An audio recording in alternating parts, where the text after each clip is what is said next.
La délivrance à la mer Rouge est l'un des épisodes les plus emblématiques de l'Ancien Testament, un moment où Dieu a manifesté sa puissance et sa providence d'une manière spectaculaire. Ce récit, trouvé dans le livre de l'Exode, Exode 14, est une source d'encouragement et d'espoir pour les croyants, rappelant que Dieu est capable d'intervenir de manière surnaturelle lorsque ses enfants sont confrontés à des situations de désespoir. L'histoire commence par un moment de crise intense. Après avoir été libérés de l'esclavage en Égypte, les Israélites se retrouvent dans une situation apparemment sans issue. Devant eux, la mer Rouge forme une barrière infranchissable, tandis qu'à l'arrière, l'armée de Pharaon les poursuit avec des chars et des soldats, déterminés à les ramener en esclavage ou à les détruire. Ce moment de panique est parfaitement illustré dans Exode 14 versets 10 à 12, où les Israélites, terrifiés, se lamentent et regrettent même d'avoir quitté l'Égypte. C'est alors que Moïse, sous la direction de Dieu, prend la parole et proclame des paroles remplies de foi. « Ne craignez rien, restez en place, et regardez la délivrance que l'Éternel va vous accorder aujourd'hui. » Exode 14 verset 13. Cette déclaration met en lumière un thème central de l'histoire, la foi en Dieu dans les moments de détresse. Moïse invite le peuple à cesser de se focaliser sur la menace imminente et à tourner son regard vers la puissance de Dieu. Dieu intervient d'une manière spectaculaire. Il ordonne à Moïse d'étendre sa main sur la mer, et un vent puissant souffle, divisant les eaux et créant un chemin sec au milieu de la mer. Ce miracle, décrit dans Exode 14 versets 21 à 22, montre la maîtrise absolue de Dieu sur les éléments naturels. Les Israélites traversent à pied sec, entourés par les murailles d'eau de chaque côté, un spectacle qui dépasse l'entendement humain. Cependant, ce n'est pas seulement un acte de sauvetage. Lorsque l'armée égyptienne tente de poursuivre les Israélites à travers le passage ouvert, Dieu fait revenir les eaux, engloutissant les chars et les soldats. Ce jugement sur les Égyptiens, décrit dans Exode 14 versets 26 à 28, révèle une autre facette de l'intervention divine, la justice. Dieu protège son peuple tout en démontrant qu'il est le maître souverain sur toutes les nations et tous les rois. Le miracle de la mer Rouge est riche en enseignements spirituels. Tout d'abord, il symbolise la délivrance que Dieu offre à son peuple. Ce thème de la délivrance est récurrent dans toute la Bible. Dans le Nouveau Testament, cet événement préfigure la rédemption accomplie par Jésus-Christ, qui nous a libérés de l'esclavage du péché et de la mort. Romains 6 versets 22 à 23. Tout comme Dieu a ouvert un chemin à travers la mer pour sauver les Israélites, il ouvre aussi un chemin vers le salut à travers la foi en Christ. De plus, cet épisode enseigne l'importance de faire confiance à Dieu même lorsque les circonstances semblent impossibles. Les Israélites étaient dans une situation où, humainement parlant, il n'y avait aucune issue. Mais Dieu leur a montré qu'il est capable de créer un chemin là où il n'y en a pas. Ce principe est réaffirmé dans le Nouveau Testament, ce qui est impossible aux hommes est possible à Dieu. Luc 18 verset 27. Un autre aspect important est la manière dont cet événement a renforcé la foi des Israélites. Après avoir vu la puissance de Dieu à l'œuvre, ils ont craint l'Éternel et ont cru en lui et en son serviteur Moïse. Exode 14 verset 31. Cette transformation spirituelle illustre comment les épreuves peuvent être des opportunités pour expérimenter la fidélité de Dieu et pour renforcer notre relation avec lui. Enfin, la délivrance à la mer Rouge est un appel à la louange. Dans Exode 15, nous voyons Moïse et les Israélites chanter un cantique de victoire pour célébrer la grandeur de Dieu. « L'Éternel est ma force et le sujet de mes louanges. Il a été mon salut. » Exode 15 verset 2. Ce cantique nous rappelle que la reconnaissance et l'adoration sont des réponses appropriées à l'action de Dieu dans nos vies. L'épisode de la délivrance à la mer Rouge est bien plus qu'une histoire ancienne. C'est un message intemporel sur la puissance, la providence et la fidélité de Dieu. Il nous encourage à nous tourner vers lui dans les moments de crise, à avoir foi en sa capacité à faire l'impossible et à célébrer sa bonté. En méditant sur cet événement, nous sommes invités à réfléchir à la manière dont Dieu agit encore aujourd'hui pour délivrer, guider et sauver son peuple. Que ce récit continue d'être une source d'inspiration et de foi pour tous ceux qui le lisent ou l'entendent. Bienvenue sur Parole et Lumière, votre chaîne d'inspiration et d'enseignement biblique. Avant de plonger dans notre récit du jour, n'oubliez pas de vous abonner et d'activer les notifications pour ne manquer aucun de nos contenus enrichissants. Voici la passionnante histoire du miracle de la mer Rouge. La délivrance à la mer Rouge est l'un des épisodes les plus émouvants et emblématiques de l'Ancien Testament. Ce moment, relaté dans le livre de l'Exode, Exode 14, révèle de manière spectaculaire la puissance et la providence de Dieu face à des situations qui semblent sans issue. Ce récit a traversé les âges comme une source d'espoir, rappelant aux croyants que Dieu intervient de manière surnaturelle pour secourir son peuple dans ses heures les plus sombres. Tout commence par un contexte de crise et d'angoisse. Les Israélites, après avoir été libérés de l'esclavage en Égypte, se trouvent dans une situation désespérée. Devant eux s'étend la mer Rouge, une barrière infranchissable, et derrière eux, l'armée de Pharaon approche avec des chars et des soldats, bien déterminés à les réduire à nouveau en esclavage. Ce moment de panique est illustré dans Exode 14, versets 10 à 12, où les Israélites, terrifiés, s'écrient avec regret « N'y avait-il pas des tombes en Égypte pour que tu nous emmènes mourir dans le désert ?» Dans cette situation de désespoir, Moïse se lève et proclame avec foi « Ne craignez rien, restez en place et regardez la délivrance que l'Éternel va vous accorder aujourd'hui. » Exode 14 à 13. Ce message appelle à une confiance totale en Dieu, même lorsque toutes les circonstances semblent adverses. Moïse, en obéissance à Dieu, encourage le peuple à ne pas se laisser submerger par la peur, mais à croire en la puissance divine. Dieu agit alors de manière spectaculaire. Il ordonne à Moïse d'étendre sa main sur la mer. Aussitôt, un vent puissant souffle, divisant les eaux et créant un chemin sec à travers la mer. Ce miracle, décrit dans Exode 14 versets 21 à 22, est un témoignage saisissant de la domination absolue de Dieu sur les éléments naturels. Les Israélites avancent sur la terre sèche, entourés par des murailles d'eau à leur droite et à leur gauche, un spectacle stupéfiant qui dépasse l'entendement humain. Cependant, le miracle ne s'arrête pas à leur traversée. Lorsque l'armée égyptienne tente de suivre les Israélites sur ce passage ouvert, Dieu intervient à nouveau. Il ordonne à Moïse de refermer la mer, et les eaux reviennent, engloutissant les chars, les chevaux et les soldats de Pharaon, Exode 14 versets 26 à 28. Ce jugement sur les Égyptiens révèle la justice divine et confirme que Dieu est le maître souverain, capable de protéger son peuple tout en démontrant son autorité sur toutes les nations. Alors que les jours passaient, les Israélites commençaient à ressentir le poids de leur nouvelle réalité. Libérés de l'esclavage, ils étaient désormais confrontés à l'inconnu d'un désert infini. Ce voyage, bien que marqué par des miracles divins, n'était pas sans défi. L'enthousiasme initial de leur libération se heurtait à la dureté de la vie nomade, révélant souvent leur fragilité et leurs doutes. Un des premiers obstacles majeurs fut le manque d'eau. Après 3 jours de marche dans le désert de Shur, les Israélites arrivèrent à Mara, un lieu où l'eau était trop amère pour être consommée. La soif et la frustration les conduisirent à murmurer contre Moïse, remettant en question sa capacité à les conduire. Mais Moïse, fidèle serviteur de Dieu, cria à l'Éternel, qui lui montra un bois qu'il devait jeter dans l'eau. À cet instant, les eaux amères devinrent douces, Exode 15h23-25. Ce miracle n'était pas seulement une réponse à un besoin physique, mais aussi une leçon spirituelle, enseignant au peuple à se tourner vers Dieu dans leurs moments de détresse. Plus tard, la faim fit son apparition, et les murmures reprirent de plus belle. Les Israélites, nostalgiques de la nourriture de l'Égypte, reprochèrent à Moïse et Aaron de les avoir conduits dans le désert pour mourir de faim. Mais une fois encore, Dieu répondit avec une patience infinie. Chaque matin, une fine couche de manne recouvrait le sol, et chaque soir, des cailles étaient envoyées pour nourrir le peuple, Exode 16h13 à 15. Ce miracle quotidien était une preuve tangible de la fidélité de Dieu et un test pour enseigner au peuple l'obéissance et la dépendance envers lui. Un autre moment crucial se produisit à Rephidim, où les Israélites, à nouveau sans eau, se disputèrent avec Moïse. Cette fois, l'Éternel ordonna à Moïse de frapper un rocher avec son bâton. De ce rocher jaillit de l'eau, suffisant pour étancher la soif de tout le peuple, Exode 17h6. Ce miracle symbolisait la capacité de Dieu à fournir, même dans les situations les plus improbables. Il rappelait également que leurs besoins physiques étaient inséparables de leur foi spirituelle. Mais les défis ne se limitaient pas aux besoins matériels. Les Amalécites, un peuple hostile, attaquèrent les Israélites à Rephidim. Moïse, debout sur une colline, leva les mains vers le ciel, et tant que ses bras restaient élevés, les Israélites dominaient au combat. Lorsque ses bras fatigués commencèrent à tomber, Aaron et Hur se tinrent à ses côtés, soutenant ses mains jusqu'à la victoire complète, Exode 17h10 à 13.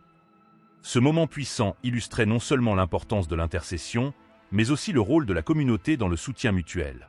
À travers ces épisodes, une vérité se dévoilait. La fidélité de Dieu était constante, mais la foi du peuple devait être cultivée. Chaque épreuve était une opportunité pour les Israélites d'apprendre à faire confiance à Dieu, à reconnaître sa souveraineté et à abandonner leurs doutes.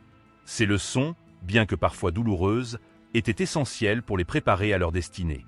En avançant, Dieu invita son peuple à un niveau d'intimité plus profond. Sur le mont Sinaï, il scella une alliance avec eux, leur donnant les 10 commandements et des lois pour structurer leur vie communautaire, Exode 20. Cette rencontre divine, accompagnée de tonnerre, d'éclairs et d'une nuée épaisse, marqua un moment décisif. Les Israélites comprirent que leur relation avec Dieu n'était pas seulement fondée sur des miracles visibles, mais sur une alliance exigeant fidélité, obéissance et engagement. Ainsi, le voyage des Israélites à travers le désert n'était pas qu'un simple périple physique. C'était un processus spirituel de transformation, un chemin par lequel Dieu formait son peuple pour devenir une nation sainte, prête à hériter de la terre promise. Chaque étape, chaque miracle et chaque défi portait un message intemporel. Dieu est toujours fidèle, et il marche avec son peuple, les guidant, les corrigeant et les bénissant à chaque étape de leur voyage. À mesure que les Israélites poursuivaient leur voyage, un autre moment significatif se présenta. Alors qu'ils campaient au pied du mont Sinaï, Moïse monta seul sur la montagne pour rencontrer Dieu. Là, dans la solitude de cette rencontre divine, Moïse reçut des instructions précises concernant l'arche de l'Alliance, le tabernacle et les rituels qui allaient régir la vie spirituelle du peuple d'Israël. Exode 25 à 31. Ce temps passé dans la présence de Dieu était essentiel pour établir un cadre sacré pour la relation entre le Créateur et son peuple. Pendant ce temps, en bas de la montagne, une tragédie se préparait. Le peuple, impatient de l'absence de Moïse, se tourna vers Aaron pour qu'il leur fasse un Dieu visible. Pressé par la foule, Aaron céda et fit forger un veau d'or. Quand Moïse descendit de la montagne et vit le peuple en train d'adorer ce faux Dieu, sa colère explosa. Il brisa les tables de la loi, symbolisant la rupture de l'alliance entre Dieu et Israël. Exode 32, 19 à 20. Ce péché grave de l'idolâtrie mettait à l'épreuve la patience de Dieu, mais Moïse, dans un acte d'intercession, pria avec ferveur pour la réconciliation du peuple. Dieu, dans sa miséricorde infinie, accepta l'intercession de Moïse, et bien qu'il ait prononcé un jugement sur ceux qui s'étaient rebellés, il ne détruisit pas tout le peuple. Ce moment marqua un tournant important dans l'histoire d'Israël. Dieu renouvela son alliance avec eux, mais il les confronta également à leurs manquements. Moïse, après avoir reçu de nouvelles tables de la loi, exhorta les Israélites à se repentir et à revenir pleinement à Dieu. Exode 34, 1 à 9. L'alliance renouvelée n'était pas simplement une réaffirmation de promesses anciennes, mais un appel à une fidélité renouvelée, à un engagement pur et à une obéissance sans compromis. À travers ces épreuves, les Israélites commencèrent à comprendre que Dieu ne recherchait pas simplement des sacrifices extérieurs ou des gestes rituels, mais un cœur sincère et une volonté de le suivre fidèlement. Le tabernacle, avec tous ses détails minutieux et symboliques, devint le centre spirituel de leur vie. Chaque élément de ce lieu sacré enseignait au peuple la sainteté de Dieu et la nécessité de s'approcher de lui dans la pureté et l'humilité. L'arche de l'Alliance, avec ses chérubins en or et son contenu sacré, rappelait la présence de Dieu au milieu d'eux, une présence qui devait être honorée et respectée. Au fur et à mesure que le peuple avançait dans le désert, ils affrontaient de nouveaux défis. À Kadesh Barnéa, ils atteignirent les portes de la terre promise. Cependant, la peur et l'incroyance frappèrent une nouvelle fois les cœurs des Israélites. 10 des 12 espions envoyés pour explorer la terre rapportèrent des nouvelles alarmantes, décrivant des géants et des villes fortifiées. Le peuple, une fois de plus, se laissa dominer par la peur et le découragement, rejetant l'opportunité de prendre possession de la promesse de Dieu, Nombre 13 à 14. C'était là un autre test de foi.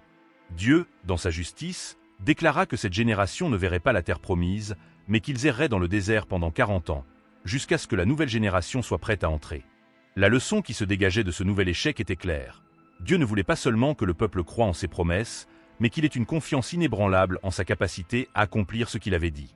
Le découragement, l'incrédulité et l'orgueil étaient des obstacles majeurs à la réalisation du plan divin. La foi, comme une graine plantée dans un cœur réceptif, devait se nourrir de la parole de Dieu et de l'expérience de ses œuvres miraculeuses. Ainsi, pendant 40 ans, les Israélites furent formés, disciplinés et préparés à entrer dans le pays promis. Bien que leurs errances dans le désert aient parfois semblé longues et pénibles, chaque étape les rapprochait de la promesse. Ils devaient apprendre que le chemin vers la bénédiction de Dieu n'était pas toujours facile ni direct, mais que la fidélité à Dieu et la confiance en ses desseins étaient la clé pour recevoir ce qu'il avait promis. Dans le livre de Deutéronome, Moïse, à la veille de sa mort, rappela au peuple toutes les bénédictions et les avertissements de Dieu.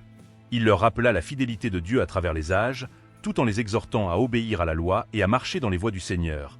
Deutéronome 6h409. Moïse savait que l'entrée dans la terre promise ne marquerait pas la fin de l'histoire, mais plutôt un nouveau commencement. C'était le moment de renouveler leur engagement envers Dieu, de s'engager à être un peuple qui vivrait selon ses principes et glorifierait son nom dans toutes les nations. Ce message de fidélité, de repentance et d'espérance résonne à travers les siècles. Alors que les Israélites se préparaient à entrer dans la terre promise, nous aussi, en tant que croyants, sommes appelés à vivre dans la foi, à marcher dans la lumière de Dieu et à nous préparer à recevoir pleinement ce qu'il a prévu pour nos vies. Le voyage à travers le désert, avec ses défis et ses leçons, demeure un modèle de croissance spirituelle, nous rappelant que Dieu est fidèle à ses promesses et qu'il nous guide, pas à pas, vers notre propre terre promise. La délivrance à la mer Rouge demeure l'un des moments les plus marquants de l'histoire biblique. C'est un événement qui, non seulement a sauvé le peuple d'Israël, mais a aussi démontré la puissance infinie de Dieu pour renverser toute situation apparemment sans espoir. Le peuple se trouvait dans une impasse, pris entre la mer et l'armée égyptienne, et pourtant, Dieu est intervenu de manière surnaturelle, ouvrant un chemin là où il n'y en avait pas. Ce miracle ne se contentait pas de libérer les Israélites de l'esclavage physique, mais il symbolisait également leur libération spirituelle. Dieu ne les délivra pas seulement des menaces extérieures, mais il les appela à une nouvelle vie, à une alliance avec lui, une existence fondée sur la foi et la dépendance à sa providence. De nos jours, ce miracle de la mer Rouge porte un message toujours aussi pertinent. Il nous rappelle que, face à des obstacles insurmontables et des situations désespérées, Dieu reste le seul capable de faire ce qui semble humainement impossible. Lorsque nous nous trouvons dans des situations où tout semble perdu, où il n'y a ni issue ni solution à l'horizon, le miracle de la mer Rouge nous invite à regarder au-delà des apparences et à placer notre confiance en celui qui détient tout pouvoir sur la nature, les événements et nos vies. La mer Rouge, dans le contexte moderne, peut symboliser tous les défis, les épreuves et les moments de crise que nous traversons. Que ce soit des luttes personnelles, familiales, professionnelles ou spirituelles, ces mers semblent parfois infranchissables. Mais comme les Israélites ont expérimenté la puissance de Dieu en traversant la mer, nous aussi pouvons découvrir que Dieu ouvre des voies là où nous voyons seulement des obstacles. Il n'est pas limité par les frontières du possible. Son pouvoir dépasse l'entendement humain. L'un des enseignements les plus puissants de cet événement est la nécessité de la foi, même lorsque la situation paraît désespérée.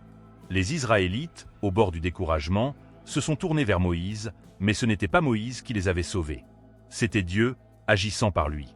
Cela nous rappelle que la foi n'est pas simplement un acte de croire en un miracle, mais de croire en la capacité de Dieu à agir dans notre vie, quelle que soit l'apparence de la situation. Ce miracle nous enseigne que, parfois, la seule réponse à la difficulté réside dans notre capacité à regarder au-delà de notre propre limitation et avoir confiance que Dieu œuvre même dans les moments les plus sombres. En outre, la traversée de la mer Rouge représente aussi la purification. Les eaux qui se sont refermées sur l'armée égyptienne symbolisent la destruction du mal, de l'oppression et de tout ce qui cherche à nous empêcher de marcher dans la liberté que Dieu nous offre.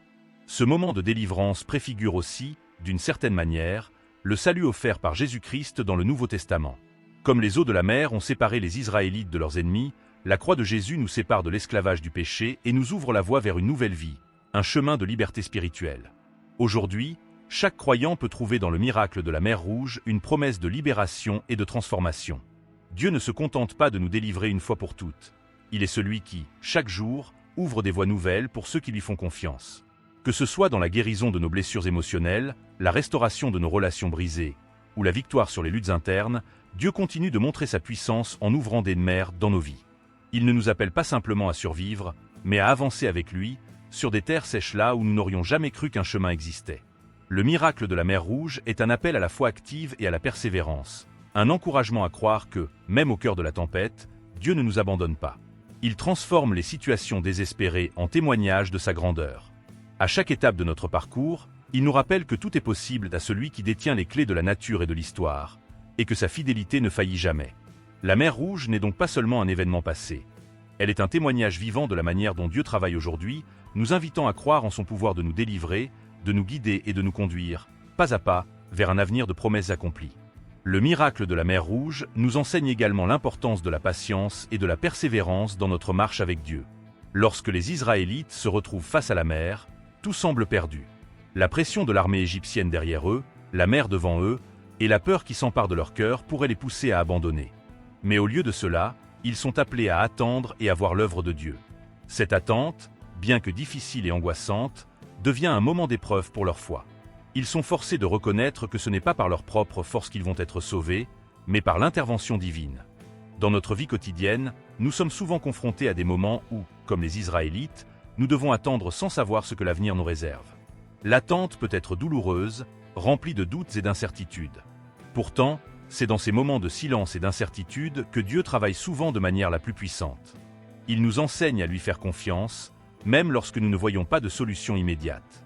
Le miracle de la mer Rouge nous rappelle que la délivrance ne vient pas toujours instantanément, mais qu'elle se manifeste lorsque nous restons fermes dans notre foi et persévérons dans l'attente de Dieu. En outre, ce miracle montre que la délivrance de Dieu n'est pas seulement une délivrance individuelle, mais collective. Il n'a pas sauvé les Israélites un par un, mais les a tous conduits ensemble à travers la mer. Cela souligne l'importance de l'unité du peuple de Dieu. Nous ne sommes pas appelés à vivre notre foi seuls, mais à cheminer ensemble, à nous soutenir mutuellement dans les moments de doute et de difficulté. Lorsque Dieu intervient dans la vie de son peuple, c'est pour accomplir une œuvre collective, une œuvre qui témoigne de sa gloire et de sa fidélité non seulement à un individu, mais à une communauté entière. Ce principe d'unité est essentiel dans la vie chrétienne aujourd'hui, où nous sommes appelés à nous soutenir les uns les autres, à prier ensemble et à travailler ensemble pour avancer dans la foi. Le miracle de la mer Rouge révèle aussi un autre aspect crucial de la foi, la souveraineté de Dieu. Ce qui semblait être une impasse totale était en réalité le terrain de jeu de Dieu, un endroit où il allait manifester sa toute-puissance. Il ne se laisse jamais pris au piège par les circonstances, et même lorsque tout semble s'effondrer autour de nous, il reste souverain. Cette vérité est d'une grande importance dans nos vies personnelles et collectives. Les défis que nous rencontrons ne sont jamais au-delà de la capacité de Dieu à les transformer pour sa gloire. Nous pouvons avoir confiance en sa capacité à intervenir de manière inattendue et à ouvrir des chemins là où il n'y en a pas. La traversée de la mer Rouge est également un acte de purification. L'eau, dans la Bible, est souvent symbolique de purification. Lorsque les Israélites marchent à travers la mer, ils traversent non seulement un obstacle physique, mais aussi un obstacle spirituel. Ils quittent derrière eux le régime de l'esclavage et de l'oppression pour entrer dans un nouveau monde, un monde de liberté et de promesses. De la même manière, pour nous aujourd'hui, Dieu nous appelle à une purification continue, à sortir de tout ce qui nous tient captifs et à marcher dans la liberté qu'il nous offre. Le miracle de la mer Rouge invite chacun de nous à examiner ce qui nous empêche de marcher pleinement dans la liberté spirituelle que Dieu nous a donnée en Christ. Cela nous pousse à chercher à être purifiés, à nous débarrasser de tout ce qui nous lie encore aux chaînes du péché et à vivre pleinement dans la liberté que Dieu a pour nous. Enfin, l'histoire de la mer Rouge nous invite à vivre dans l'adoration et la reconnaissance. Après avoir traversé la mer, les Israélites chantent un cantique de louange à Dieu, glorifiant sa puissance et sa fidélité. Ils se souviennent de l'œuvre miraculeuse qu'il a accomplie pour les sauver. Cet acte de louange n'est pas simplement un geste religieux, mais un témoignage profond de gratitude envers Dieu. Dans nos vies, chaque miracle, chaque bénédiction, chaque moment de délivrance doit être un motif d'adoration. Reconnaître l'œuvre de Dieu dans nos vies, même dans les petites choses, renforce notre foi et nourrit notre relation avec lui. Le miracle de la mer Rouge, loin d'être un simple événement historique, continue de parler aux croyants aujourd'hui. Il nous rappelle que Dieu est toujours là, agissant en notre faveur, même lorsque les circonstances semblent impossibles. Il nous appelle à une foi audacieuse, à une confiance inébranlable en sa capacité à accomplir l'impossible. Il nous appelle à vivre dans la liberté qu'il nous offre, à marcher dans l'unité avec notre communauté de foi et à lui rendre gloire pour ses œuvres magnifiques. En fin de compte, ce miracle est un appel à vivre pleinement dans la foi, la liberté et l'adoration, sachant que Dieu, le Tout-Puissant, marche toujours à nos côtés, prêt à ouvrir un chemin là où il semble n'y en avoir aucun. Chers auditeurs, nous voulons prendre un moment pour vous remercier du fond du cœur. Vous êtes bien plus que des spectateurs. Vous faites partie de cette belle famille qu'est Parole et Lumière. Votre engagement, votre soutien et votre présence constante témoignent de la force et de la fidélité de cette communauté grandissante. Chaque partage, chaque commentaire et chaque moment que vous consacrez à écouter nos enseignements sont précieux. C'est grâce à vous que nous pouvons continuer à grandir ensemble, à approfondir notre foi et à partager les vérités de la parole de Dieu avec le monde. Nous sommes profondément reconnaissants de vous avoir à nos côtés dans ce voyage spirituel. Que Dieu continue de bénir chacun d'entre vous et de vous guider dans tous vos chemins. Ensemble, nous formons une famille unie dans la foi, et ensemble, nous marchons vers la lumière de son amour. Merci de faire partie de Parole et Lumière.